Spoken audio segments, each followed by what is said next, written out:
in this episode of The Secret Sauce, I've invited Maxime Leufroy-Murat, who is the CEO of City Relay. City Relay is a property management company in London, and they don't want to grow outside of London. They want to be number one in London, and they're doing very, very well.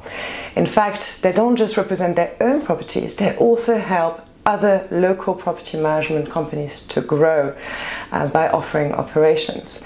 So that's an interesting hybrid concept. They're also opening reception offices throughout the city.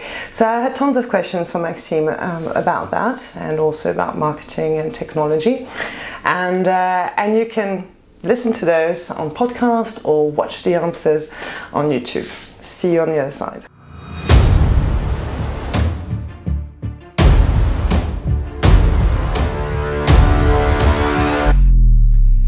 Hi, Maxime. Hi. Good to have you part of the secret sauce of large property managers. I have tons of questions for you today, but maybe before we start, can you please tell us who you are and what you were doing before City Relay? All right, so I am French. I studied in the US and I started my career in London. I started at Morgan Stanley as an equity trader. I spent about 4 years over there. And after that, I launched a dating business called Personal Dating Agent. That didn't work out with a colleague from Morgan Stanley. That lasted about a year. And then I moved into properties, starting with shortlets and FG property management.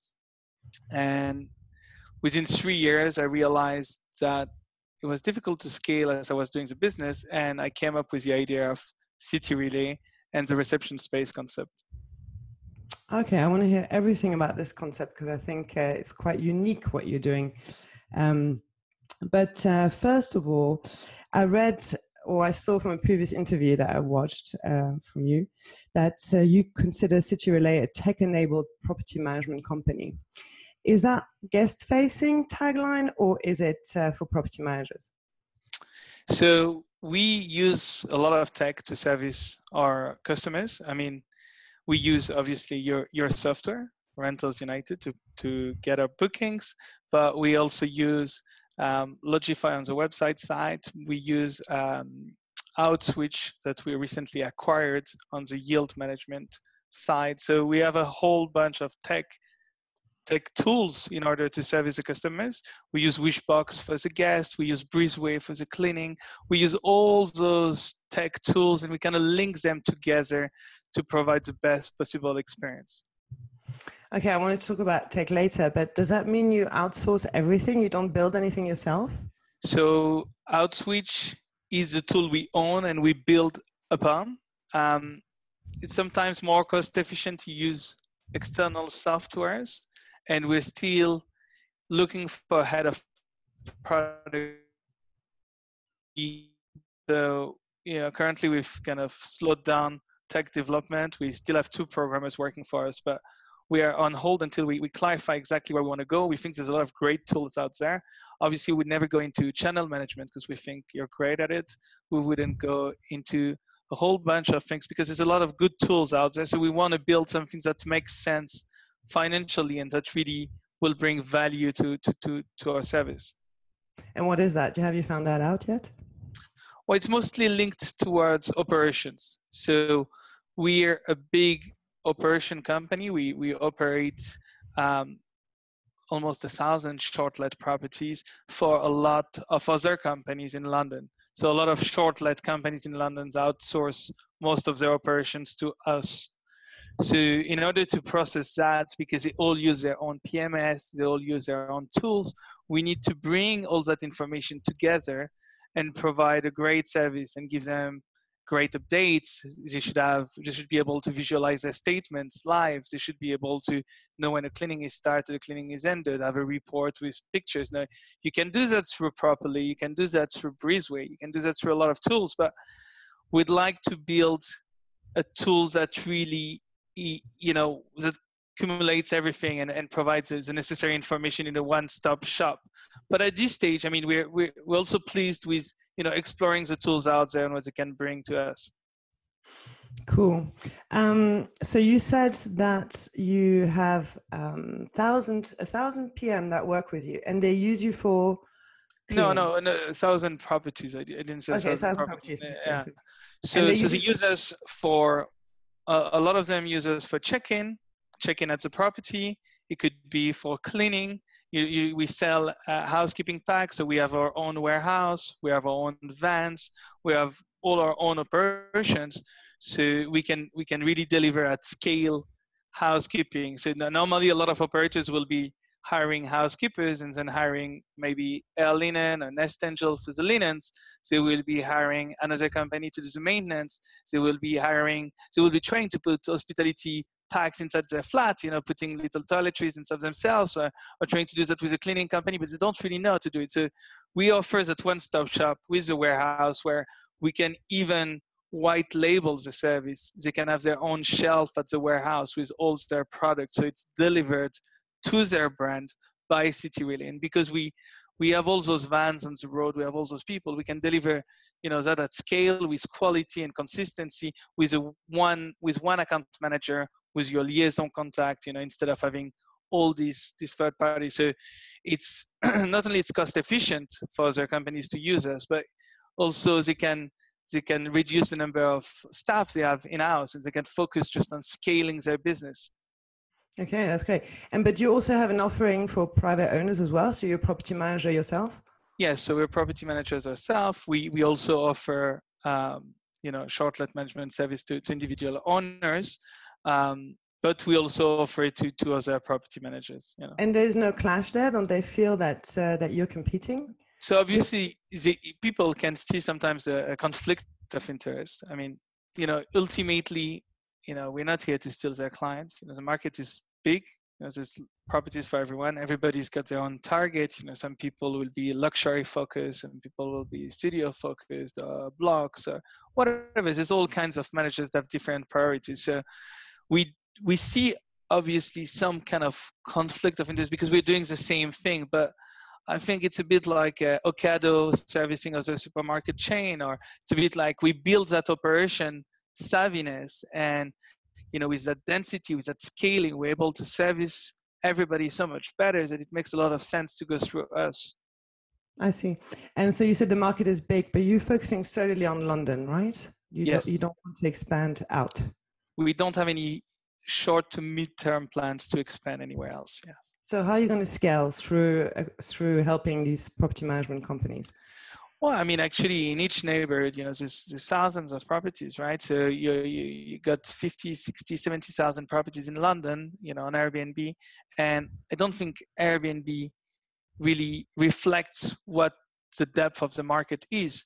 A lot of people are shying away from renting their home because there's a lot of management involved. It's not obvious that you're going to put your flat online and it's all going to be taken care of. We see that through the reception spaces, we attract a lot of customers who are not Airbnb clients. They will never be Airbnb clients. They are Airbnb clients because we advertise their flat on Airbnb, but they would never go to Airbnb because it's not their thing, right? They just want a local trusted manager to be there to answer the questions, to service them in a much more local, personable, and sustainable way. So that's an interesting point. Tell me about the offices. So you just opened a second or a third, and you're planning to do 20. Did I read that right? Yeah, so we have one in Earl's Court that's been running for 2-3 years. We've just opened one in Shepherd's Bush, and we have the opening tonight, actually, but it's been open for a month and a half. We have one opening on Warwick Way in Victoria. We're looking to open one in Paddington.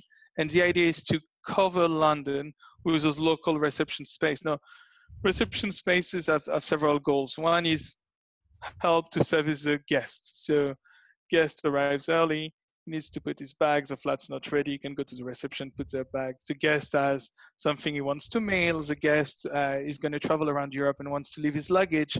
The guest is checking out, he has to take a late flight, he's got to leave his bags. So we're servicing those guests this way, but it's also attracting landlords to short-let, putting the short-let industry on the high street. Now, short-lets live online.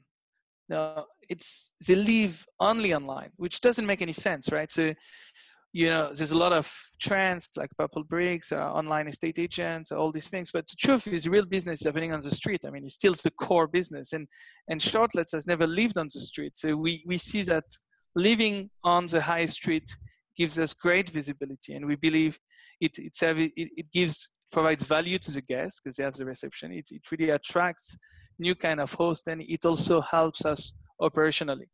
So suddenly we have staff that are very close to the flat. So if a guest calls and is missing anything, a guest team member can just jump in and help them within 5 minutes, 10 minutes. That proximity has a lot of value. And once you build the density around that proximity, it has more and more value. So, it is a unique value proposition we have with the reception space, but we've seen it work. We've seen the density we achieve around those spaces. And to us, it makes a lot of sense. A lot of people will push back thinking, oh, it's very costly to run a reception. Well, I was just going to say that. Yeah, so you'd think it's very costly, but the truth is the high street is struggling, right? So, those shops are not so expensive. There's a lot of them, and this gives them a good purpose. Now, if you think your cost of check-in is X, how many check-ins do you need to make it viable? You'll see that it's not a lot. It's very little, actually.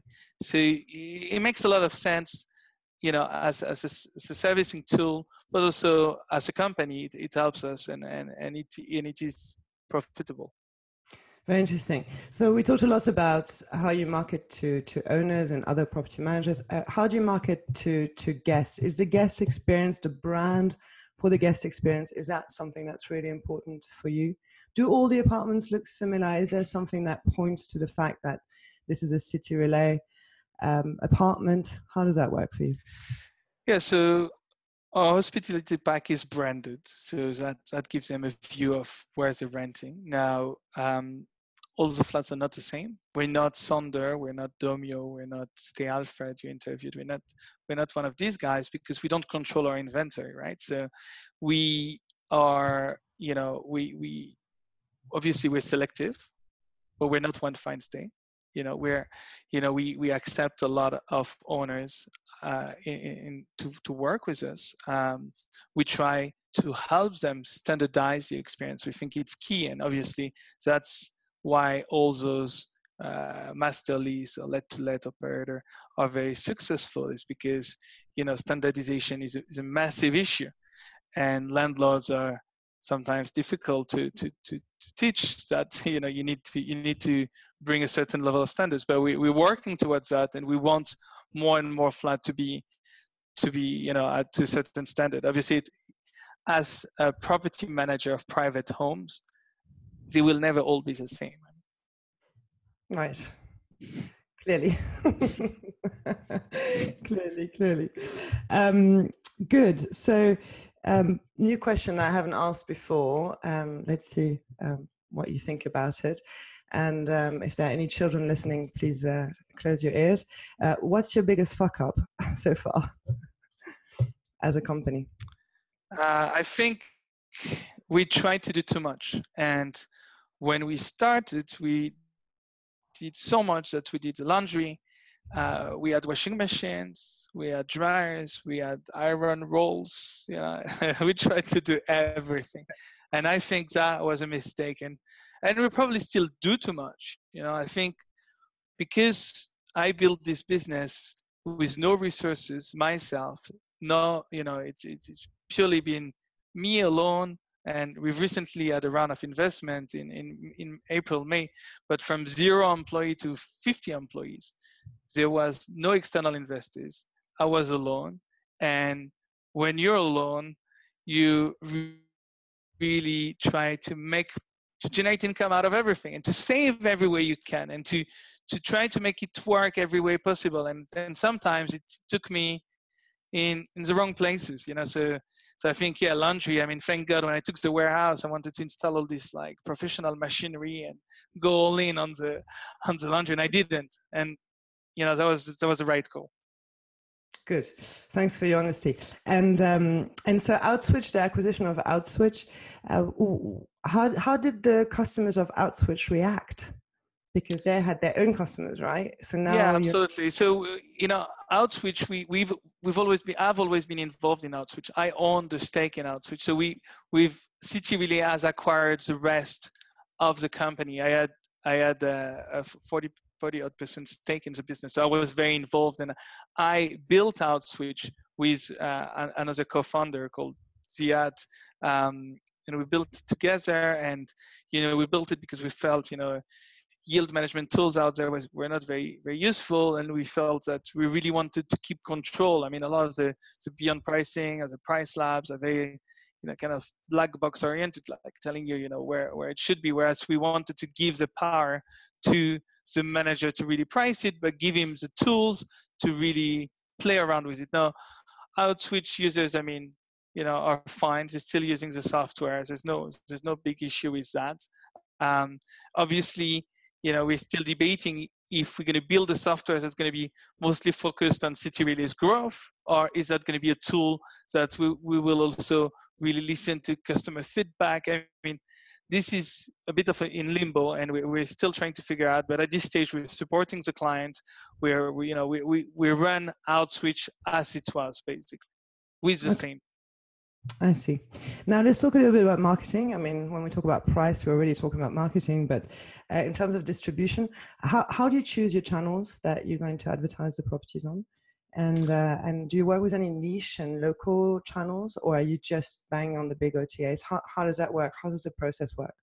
Well, we've had a lot of channel bankruptcies through the years, and a lot of payouts that never came. Yeah, so we tend to be more selective. We used to have an approach, the more the merrier. It kind of got to the point where we're happy to work with a selected few. I mean, we still work with probably up to 15, 20 channels, let's say. So it's quite a wide distribution. But we used to work even with the tiniest companies, and I think that really didn't make sense. That drained a lot of resources and a lot of work, and then we needed to, on the accounting side, always be careful as to when the payments were coming and everything. So it's been quite draining. So yeah, I mean, how do we go about it? I mean, we really focus a lot of energy on the big ones, and a lot less so on the smaller ones. And we dictate our terms with the smaller ones. We try to dictate the terms, so it's really take it or leave it kind of approach. But yeah, I mean, I think the Airbnb Plus or Plum Guide, all these initiatives of like placing, premium properties in the right place makes a lot of sense, and we try to do that for our customers. We try to place, to think about the property where it belongs, and try to place it in the right channels. Yeah, that's a lot of work, isn't it? I hope Rentals United helps you with that. Of course it does. So that's my next question. How is the relationship with Rentals United? Everything okay? Yeah, everything's great. I think we're clients almost from forever, and I used to work with all those channels anyway. All your on the apartments, or I mean, so yeah, I was a client of a lot of these channels. So yeah, I followed Rentals United. I really believe in your product. I think it's great. I think you're doing a good job, and the integrations are working better and better. What I'm looking for, I'm really excited that you potentially will have a website, so you'll be able to provide like a direct booking platform where we have a website and everything. That's something I'm looking for in terms of development, and I hope it will come soon. I think it makes sense that all the bookings come from the same place. It avoids double booking, it avoids confusion, API delays or whatever. So yeah, I'd love to go down that route. But yes, overall, I can say I'm pleased. Good. That's what I wanted to hear. So your thoughts on consolidation. I mean, you trying to consolidate London, right? But there's bigger consolidations happening out there, as you know, in the US, quite a few companies, also in Europe, and some even going internationally. So we find these power brands that are looking to take over, really. Yeah. So what does that mean for brand like yours? Is it going to be harder and harder to be successful when the giants come? Well, I mean, who are the giants? There's quite a few. So I mean, I don't know who's the giants of the vacation. Of the urban space. I have a list of 20 property managers that have over 5,000-6,000 properties. Because I mean, in my market in London, I don't know who are the giants. You're the biggest. Well, I mean, there's no giants, at least I can say that. Let's say from the US, some of the companies that we were mentioning earlier would come to London. What would that mean for you? Well, I don't know. I think Vacasa has acquired Oasis and tried to do like a foray in London, but I haven't really seen that happening. You know, I think a lot of people enter market. I mean, look, there's not a lot of global estate agents, right? Now, there's two ways you can look at shortlets, right? You can look at it as an estate agent business. You can look at it as a hotel business, right? There's two real approaches to it. Now, to me, it remains a local business, a community-based business. You need to be local. You need to understand your market. I have no fear about the big guys coming in. I don't even know who they really are. Maybe Vacasa, I suppose, is the big monster out there from the US, but I don't really see, you know, them as a threat. I think, you know, we're local and people know us and people care about the service. And I think, you know, even at our size, which is relatively small, I guess, compared to those guys, a lot of people are telling us, well, actually, I'd prefer to work with a smaller guy. So I don't think it gives you that unique edge to be bigger. I actually think the smaller, at least the more concerned or the more local or the more personal you are, the bigger your business will become. Ultimately, this is hospitality. This is about people. This is about, you know, building the right company culture. And I think we're very well positioned to do that in London. Yeah, that's a very good answer, and I heard it from many other property managers around Europe. They feel the same, and if sometimes for owners, they don't want to be a number, right? Exactly. Yeah. So they want somebody local to speak to. Okay, so where are you going to be in 3 years? Where's City Relay going to be? Well, we assume that we'll have achieved the business plan, which is to open 23 reception space. You know, so we should have covered London and be supporting all other short-let companies in London in delivering the best service to the guest. We're working on building a very sustainable hospitality pack, which is very complex actually. So, and that's something that small property managers wouldn't be able to do. We're working on different initiatives to really, you know, provide special value to them, and they've been very responsive and they enjoy the service. I mean, we have people that you would call competitors that really don't see us this way, but as more a provider of service that helps them scale their business a lot quicker than if they didn't have us, you know. So I think we're more an enabler than a competitor. I wish you good luck with that. Now, I have a little game show to do with you. Okay. It's a quick true false. So I'm going to say something, a sentence, and you tell me true or false. Okay? Okay. Ready? Ready. Okay. The vacation rental industry will topple the hotel industry next year. True. Voice-activated travel assistants are a must. False. Google will become the only OTA. False. Consolidation in the tech industry is bad for property managers. True. Consolidation of property management companies is bad for guests.